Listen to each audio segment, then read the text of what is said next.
দুর্নীতিমুক্ত ইলিশা চাই, হাতে ঘাটে চাঁদাবাজি। যে ইলিশা যে ভোলা সদরের বন্দরনগরী হিসেবে পরিচিত ইলিশা ঘাট এবং ইলিশা কয়েকটি গুরুত্বপূর্ণ বাজার আছে। এখানে গত 5 তারিখের এই সরকার পতনের আগে যে আওয়ামী লীগ সরকার ছিল তখন স্থানীয় যারা ইজারাদার ছিল তারা মানুষের কাছ থেকে নির্ধারিত যে সরকার চার্জ ছিল তার বাইরে অতিরিক্ত টাকা নিত। এর পরবর্তী যখন সরকার পরিবর্তন হয়েছে স্থানীয় যারা সচেতন মহল তারা এর বিরুদ্ধে প্রতিবাদ করার পরে কিছুদিন বন্ধ ছিল। পুনরায় সেই চাঁদাবাজরা আবারও একইভাবে চাঁদাবাজি শুরু করার কারণে আজকে এই এলাকার যারা সচেতন মহল আছে তারা আজকে এর প্রতিবাদে তারা আজকে মানববন্ধন বিক্ষোভ করছে। যাত্রীদের যাতায়াত পথে লঞ্চ কর্তৃপক্ষ যাত্রীদের কাছ থেকে দ্বিগুণ ভাড়া নিচ্ছে এবং ঘাট ইজারাদার যারা আছে তারা হয় যে টোলের নাম করে যাত্রীদের কাছ থেকে বিভিন্নভাবে বাড়তি টাকা আদায় করতেছে। এগুলা থেকে আমরা মুক্তি চাই এবং সাধারণ যাত্রীরা যাতে নির্ভয় এখান দিয়ে চলাফেরা করতে পারে, হয়রানির শিকার না হয় সেই দিকে হয়তো সুদৃষ্টি প্রশাসনের কামনা করছি। এবং আরেকটা বিষয় হলো সেটা হলো নদীতে নৌ পুলিশ জেলেদের মানে বিনা কারণে অনেক সময় তাদেরকে টাকা চায় এবং চাঁদাবাজি করে, তাদেরকে বিকাশের মাধ্যমে টাকা আনায় জেলেদেরকে হয়রানি করে। জেলেদের মানে সুতার জাল থাকা সত্ত্বেও তাদেরকে কারেন্ট জালের তোয়াক্কা দিয়ে তাদের কাছ থেকে অনেক টাকা হাতিয়ে নিচ্ছে বিগত দিন। যাতে এই সমস্ত এগুলা এই ধরনের কাজ আর এই ইলিশাতে না হতে পারে।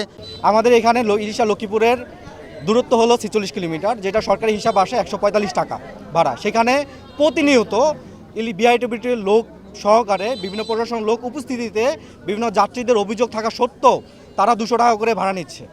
এটা মনে করো যে আমরা বিভিন্নভাবে বন্ধ করার চেষ্টা করেও তা করতে পারি নাই।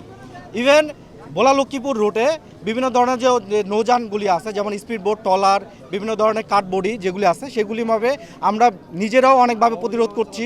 তারপরে কোস্টগার্ড, নৌ পুলিশ বিভিন্ন মহলও মনে করো যে বিভিন্নভাবে বন্ধ করতে পারতেছে না।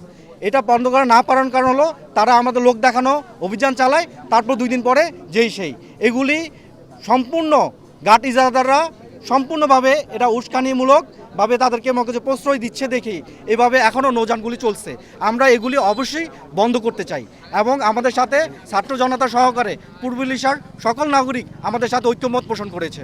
তাই আমরা যত ধরনের অনিয়ম আছে সেই অনিয়মগুলি আমরা দ্রুত এর অপসারণ সহকারে বন্ধ করার দাবি জানাচ্ছি। এই চাঁদাবাজির বিরুদ্ধে আন্দোলন করেছি।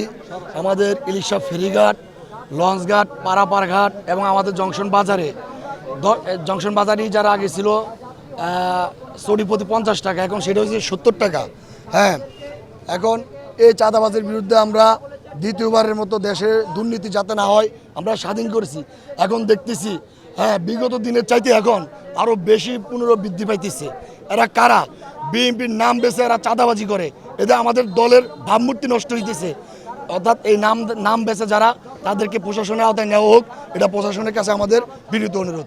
5 আগস্ট দেশ দ্বিতীয়বারের মতো স্বাধীন হওয়ার পর তারা এখানে পুনরায় চাঁদাবাজি করতে আসাতে আমাদের সচেতন নাগরিক ফোরামের পক্ষ থেকে এবং ইলিশা ইউনিয়নের যারা শান্তিপ্রিয় মানুষ তারা তাদেরকে সেখান থেকে প্রতিহত করার পরেও তাদের সাথে লিয়াজু করে কিছু অবৈধ মুষ্টি সংখ্যক লোক নতুন করে আবার ঘাটে তাদের সেই পুরনো রূপে তারা ফিরে গেছে। নতুন করে চাঁদাবাজি, টেন্ডারবাজি এবং যত অনিয়ম আছে পূর্বের তুলনায় তা আবারও তো দ্বিগুণ হারে বেড়ে গেছে। এলো মুক্ত চিন্তার স্বাধীন দৈনিক খবরের কাগজ। এখন খবর হবে নিখাত, নির্ভীক, নিরপেক্ষ।